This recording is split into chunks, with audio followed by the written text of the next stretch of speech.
Digər sözümüz gəlirlər sözüdür. Gəlirlər sözünü də isim kimi tələffüz edərkən gəlirlər, fe'l kimi tələffüz etsək isə gəlirlər olur. Lakin yenə də omonim hesab etməyəcəyik. Çünki isim kimi sözün başlanğıc forması gəlirdir. Gəl sözünün kökü irli eksik şəkilcidir. Fe'l kimi isə bunun başlanğıc forması, yəni gəlirlər sözünün başlanğıc forması gəldir. Ona görə də omonim hesab etməyəcəyik. Ümumiyyətlə, adətən mənə uşaqlar həmişə belə bir sual verir ki, müəllimə, bütün sözləri, yəni belə götürmək olarmı? Yəni bütün dedikdə nəyi nəzərdə tuturlar? Məsəl üçün oxuyurlar sözün. Deyir müəllim, burada da ır var, oxuyarlar olsunlar.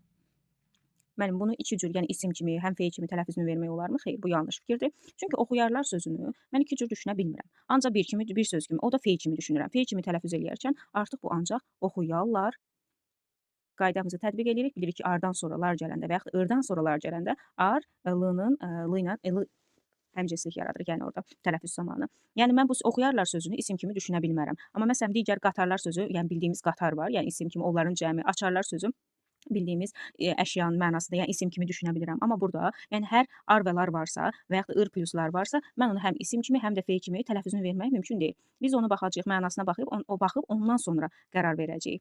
Bu mövzudan bu qədər. Kimisə nəsə sual olsa, rəy bölməsinə qeyd etsin.